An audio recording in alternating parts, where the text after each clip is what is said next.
স্বাগতম সকলকে the future nurse 24 YouTube চ্যানেলে। আজকে আমি তোমাদের কমিউনিটির একটি প্রসিডিওর নিয়ে আলোচনা করব।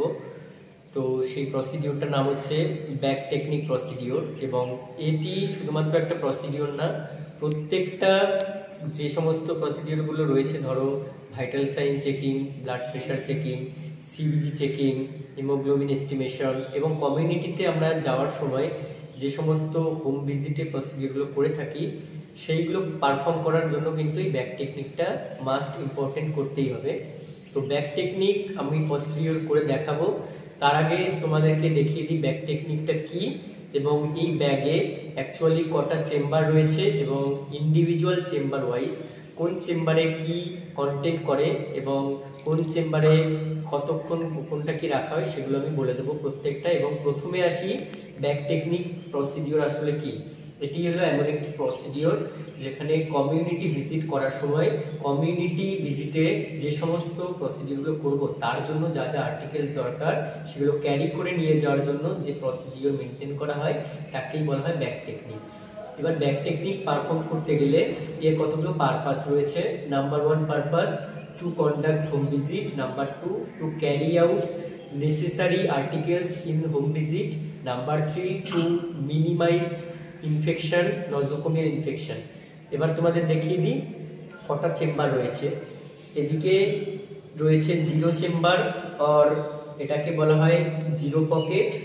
তারপরে এই সাইড হচ্ছে নাম্বার 1, তারপরে এদিকে হচ্ছে নাম্বার 2, নাম্বার 3, নাম্বার 4, উপরে রয়েছে নাম্বার 4 এটা, আর নিচে রয়েছে এই পাশে আবার নাম্বার 5। এর উপরে কিন্তু 5টা চেম্বার রয়েছে। এবার এই 5টা চেম্বারে জিরো চেম্বার আমরা ধরো কমিউনিটি ব্যাগটাকে যদি এইভাবে নিই, এইভাবে নিলে তাহলে জিরো চেম্বার যেটা থাকবে সেটাকে তোমার সামনের দিকে রাখতে হবে, এবং রেখে এইটাতে শুধুমাত্র থাকবে একটা পেপার, একটা নিউজ পেপার থাকবে হোল্ডিং করা, এটা সবসময় সামনের দিকে নিতে হবে। এরপরে তুমি এই সামনের দিকে নিয়ে তারপরে এই পাশে তোমার কি কি থাকছে, যেটা ফার্স্ট চেম্বার। ফার্স্ট চেম্বারে থাকবে ধরো নেসেসারি আর্টিকেল যেগুলো হ্যান্ড ওয়াশিং এর জন্য দরকার। কি কি লাগে?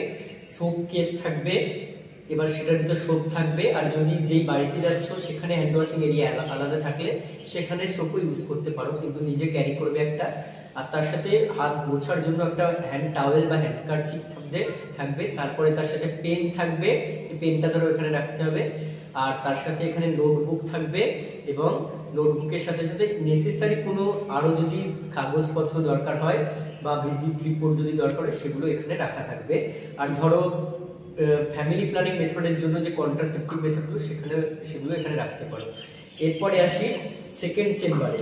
সেকেন্ড চেম্বার হচ্ছে এটা, যেখানে শুধুমাত্র ভাইটাল সাইন মেজার করার জন্য যা যা দরকার, যেমন দেখো টেম্পারেচার মাপার জন্য থার্মোমিটার থাকতে পারে, ব্লাড প্রেশার মাপার জন্য স্পিগোম্যানোমিটার থাকবে, এবং আরো যে ভাইটাল ধরো সিবিজি চেকিং করার জন্য সিবিজি মেশিন থাকতে পারে, তারপরে SpO2 প্রোব থাকতে পারে। এরপর এমনি যে এগুলো মোছার জন্য তাহলে কটন সোয়াব বা হচ্ছে কটন বলস, এগুলো এখানে কন্টেনিং করবে। এরপরে আসি থার্ড চেম্বার। থার্ড চেম্বারে কি কি থাকবে? থার্ড চেম্বারে সমস্ত স্টেরাইল আর্টিকেল, অর্থাৎ ড্রেসিং প্যাকেট থেকে শুরু করে ওখানে গ্লাভস থাকবে, গ্লাভসের পরে সেখানে হচ্ছে স্টেরাইল গজ পিস থাকতে পারে, সমস্ত ইনস্ট্রুমেন্টগুলো কন্টেনিং করবে, এগুলো কিন্তু সব এখানে থাকবে থার্ড চেম্বারে। এরপরে আসি ফোর্থ চেম্বার। ফোর্থ চেম্বার যেখানে তোমার শুধু মেডিসিনগুলো থাকবে, সমস্ত মেডিসিন, যেমন ধরো ওআরএস সাপ্লাই, ওআরএস দেওয়ার জন্য ওআরএস, জিঙ্ক ট্যাবলেট, যদি কারো ডায়রিয়া হয়ে থাকে জিঙ্ক ট্যাবলেট থাকবে। তারপরে ধরো কোনো ফ্যামিলি প্ল্যানিং মেথড এখানে যেরকম বলেছিলাম, এইখানেও তোমার কন্ট্রাসেপটিভ হিসেবে ছায়া, মালাইন এগুলো দেওয়ার জন্য ধরো রাখতে পারো। তারপর ডিপোর্ট মেডিসিন যেগুলো রয়েছে, ক্যালসিয়াম, অ্যালবেন্ডাজোল, তারপর আয়রন ফলিক অ্যাসিড, সেগুলো এখানে কন্টেনিং করবে। প্যারাসিটামল, যেগুলো আর কি ডেলি ইউজ করা হয়, সেগুলো সব ফোর্থ চেম্বার থাকবে। আর লাস্ট পরে রইল ফিফথ চেম্বার, যেটা তোমার শুধুমাত্র আদার্স ইনস্ট্রুমেন্ট, ধরো সেটা হতে পারে ইউরিন টেস্টিং এর জন্য, মানে যেগুলো প্রসিডিওর প্যাথোলজির জন্য পারফর্ম করে, ইউরিন টেস্টিং এর জন্য যা যা দরকার, টেস্ট টিউব, বার্নার থেকে শুরু করে ইউরিন কন্টেনার থেকে শুরু করে সব কিছু থাকবে এখানে। আর তার সাথে সাথে ধরো হিমোগ্লোবিন এস্টিমেশন করার জন্য যা যা দরকার হয় সেগুলো কিন্তু এখানে থাকবে। এছাড়াও কিডনি ডিশের সাথে সাথে স্টেরাইল নাইফ ডিশ, এগুলো কিন্তু সব 5th চেম্বারে থাকবে। এরপরে বলে রাখি যে ব্যাক টেকনিক প্রিন্সিপাল আছে, কিছু কিছু প্রিন্সিপাল মেনটেন করতে হয়, যেমন ব্যাকটাতে যথাযথ জায়গায় যা যা রাখার দরকার সেগুলো মেনটেন করতে হবে। অযথা ব্যাক টেকনিক না মেনে ধরো একটা আর্টিকেল অন্য জায়গায় রাখলে করা যাবে না। তারপরে প্রথমত পেপার ব্যাগ পেতে, পেপারটার উপরে তোমার পেপার পেতে তারপরে ব্যাগটা রাখতে হবে। রেখে আননেসেসারি কোনো আর্টিকেল ইউজ করা যাবে, বের করা যাবে না। তোমার যেই প্রসিডিওর করতে যাচ্ছ সেই প্রসিডিওর অনুযায়ী কিন্তু আর্টিকেল বের করতে হবে। যেমন আমি এখানে করে দেখাবো তোমাদের হচ্ছে ভাইটাল সাইন চেকিং, ওই জন্য ওই ভাইটাল সাইন চেকিং কোন চেম্বারে থাকে বললাম, এটা যদি 0 চেম্বার হয়, এটা ফার্স্ট হয়, তাহলে হচ্ছে এই যে সেকেন্ড যে চেম্বার থাকবে, সেকেন্ড চেম্বারে কিন্তু তোমার ভাইটাল সাইনের জন্য থার্মোমিটার যা যা লাগে দেবে।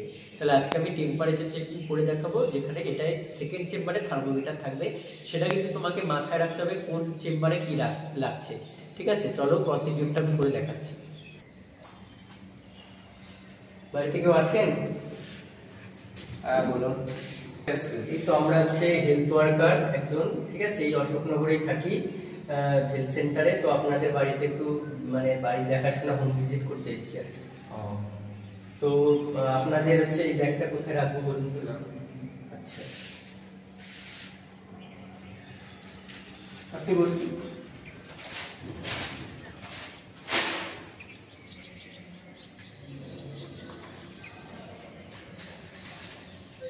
এখানে রাখছি না?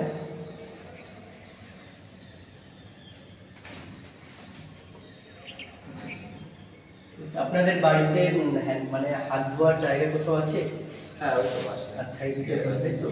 আচ্ছা, তো এমনি এখন কারো সমস্যা কিছু রয়েছে? সমস্যা বলতে আমার এই 4-5 দিন ধরে জ্বর হচ্ছে। আচ্ছা, বাড়িতে কে কে আছে আপনাদের?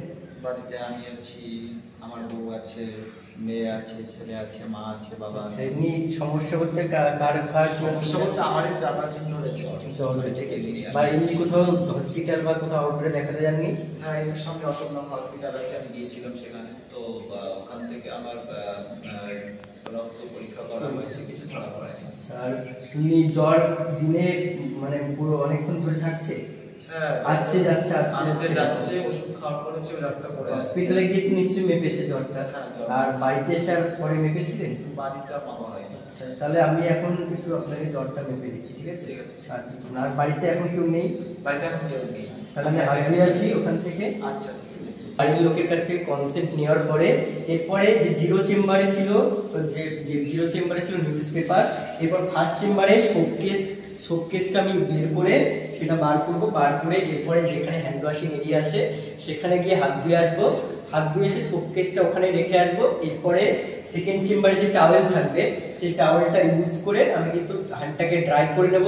আর এখানে একটা কথা বলে রাখি, হ্যান্ড স্যানিটাইজারও রাখতে পারো। সেই হ্যান্ড স্যানিটাইজার দিয়ে ভালো করে স্যানিটাইজ করে এরপরে কিন্তু তোমার ইনার চেম্বারগুলোতে, অর্থাৎ সেকেন্ড, থার্ড, ফোর্থ চেম্বার, যেটাই মানে প্রসিডিওর অনুযায়ী খুলতে হবে।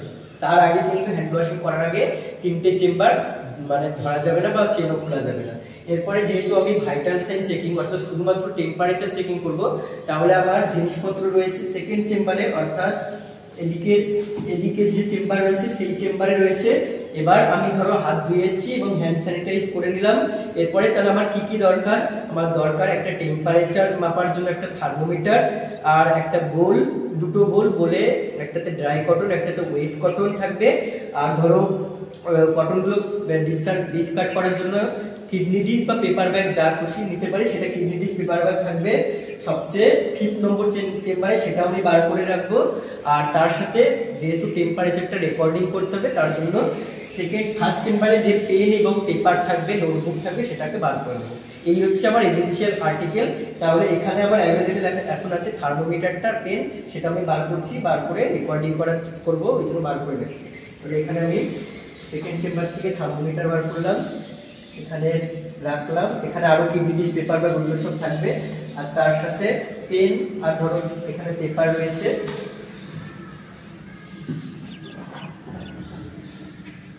এটা ধরো পেপার ব্যাগ রাখলাম আর পেপার রাখলাম, সেগুলো নোট করবো বলে।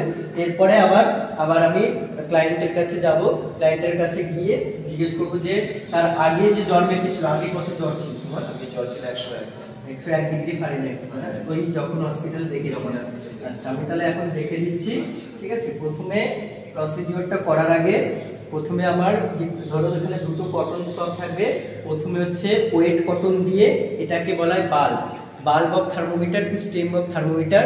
এটাকে এইরকম রাউন্ড ওয়াইজ প্রথমে বাল্ব টু স্টেম মুছে নিতে হবে, এটা হচ্ছে ওয়েট দিয়ে। এরপর ওয়েট দিয়ে মোছার পরে আবার সেটা কিডনি ডিশে রাখবো, আবার ড্রাই কটন নেব, বা তুমি এটা 3 সেকেন্ড বা 4 সেকেন্ড বা 5 সেকেন্ড ওয়েট করতে পারো ড্রাই করে, তারপরে ড্রাই কটন দিয়ে নিয়ে আবার সেটা মুছবে। মুছে এরপরে অবশ্যই কিন্তু এটা অন করে দিতে হবে, অন করে দিয়ে তারপরে এরপরে বিপ সাউন্ড যখন আসবে তখন কিন্তু আবার বের করে নেবো, আর বলবো যেন এটা না নড়াচড়া করে বা না বার করে। সে একটু মোবাইলের তলায় নিয়ে নিন, টেম্পারেচার দেখতে পাবো কত আছে। আর ওটা বার করবে না, ঠিক আছে? আমি এখানে আছি, দেখে দিচ্ছি তোমার কত জ্বর রয়েছে। আর হচ্ছে এমনি হচ্ছে আপনি কি করেন তাহলে পেশায়? দোকান আছে। আচ্ছা, দোকান রয়েছে, তাই তো। আর 5 দিন ধরে জ্বর সমস্ত টেস্ট করেছিলেন, টাইফয়েড থেকে শুরু করে টেস্ট করানো হচ্ছে, ধরা পড়ে ডেঙ্গু, এগুলো সবই করা হয়েছে, তাই তো? আচ্ছা, তাহলে টেম্পারেচারটা আসুক, দিয়ে হচ্ছে আমি বলে দিচ্ছি কত। আর এমনি আমি কয়েকটা এই টেম্পারেচার জ্বর দেখার পরে আমি কয়েকটা কথা বলে দেবো, সেইভাবে হচ্ছে আপনি মানে নিজের হেলথটাকে মেনটেন করতে পারেন, ঠিক আছে? আমি কয়েকটা বলে দেবো, সেগুলো শুনবে। আর কি কি খেতে হবে, মোটামুটি জ্বরে এই কয়েকদিন ধরে কি কি খাচ্ছেন? সকালে কি কি খান আপনি? সকালে আমি চা বিস্কুট খেয়ে দোকানে চলে যাই, যেহেতু আমার দোকান আছে। আর দুপুরবেলা 1টার দিকে আমি ভাত খাই, আর রাতে দুটো রুটি। আচ্ছা, মানে 3 বেলায় খান মোটামুটি, যেহেতু দোকান করেন ওই জন্য একটু কতটা মেনটেন করা হয় না। আচ্ছা, আর ওইটা দিন দেখি এবারে কত এসছে, এটা আমি বলে দিই, এখানে নোট করে রাখছি, ঠিক আছে? আপনার এখন ভয় পাওয়ার কারণ নেই, এখন 99 এর নিচে আছে, 98.8 আছে। আর আপনি তো বলেছিলেন যে 101 ছিল, তো সেটা এখন কিন্তু অনেকটা কমেছে, ঠিক আছে? জ্বরের ওষুধ তো খেতেন নিশ্চয়ই, এখন জ্বর অতটা নেইও না, এখন কমই আছে। আর এরপরে এইটা বার করার পরে আমি টেম্পারেচারটা নোট ডাউন করে নেব। নোট ডাউন করে নেওয়ার পরে এটাকে আবার কি করতে হবে, যেহেতু প্রথমে বাল্ব টু স্টেম মুছেছিলাম, এবার এটাকে হয় এইভাবেও তুমি ধরতে পারো, যেহেতু এটা কন্টামিনেটেড পার্ট এখন, ওই জন্য সেটাকে যতটা এক্সপোজ না করা যায়, টাচ করা যায়, হয়তো এরকম উল্টে নিতে পারো। দিয়ে আবার প্রথমে ওয়েট কটন নিয়ে এবার স্টেম টু বাল্ব, ঠিক তার অপোজিট ডিরেকশনে এইরকম করে স্টেম টু বাল্ব এরকম করে পুরো মুছে কিডনি ডিশে ফেলতে হবে। আবার ড্রাই কটন নিয়ে ঠিক সেম ডিরেকশনে স্টেম টু বাল্ব, এই কথা দুটো কিন্তু উচ্চারণ করতে হবে, স্টেম টু বাল্ব মুছে এরপরে সেটাকে আবার রিউজের জন্য ব্যবহার করে রেখে দিতে হবে। তাহলে এটা নির্দিষ্ট জায়গায় রেখে দিলাম। রেখে দেওয়ার পরে ওকে কয়েকটা হেলথ অ্যাডভাইস দিতে হবে, যে প্রথমত আপনি জ্বর নিয়ে এখন ভুগছেন, তো 5টা টেস্ট 5 দিনের বেশি জ্বর হয়েছে আপনার, তাই তো বললেন?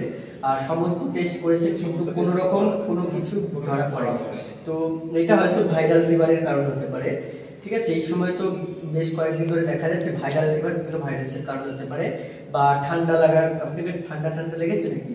ঠান্ডা লেগেছিল, আচ্ছা, ওটা কমে গেছে, তাই তো? জ্বরটা একটু আসছিল, এখন কোনো ভয় পাওয়ার কিছু নেই। আবার যদি সেন্টারে বা আশেপাশে কারোর বাড়িতে থাকে, একটু রাতে মেপে দেখবে। আমি এখন কয়েকটা কথা বলছি। প্রথমত প্রচুর জল খাবেন, আর একটু জল খাওয়ার সাথে সাথে আমার কাছে ওআরএস আছে, ওটা দিয়ে যাচ্ছি। ওটা আপনার শরীর কি অসুস্থ ভাব লাগে, মানে ঝিমঝিম এরকম? আচ্ছা, ডিহাইড্রেটেড মানে কি জল শূন্য মনে হয়? জল তো খান বলছিলেন। জ্বরের সময় কিন্তু প্রচুর পরিমাণে জল খেতে হবে, দিনে অন্তত জলের পরিমাণটা আমি বলে দিচ্ছি।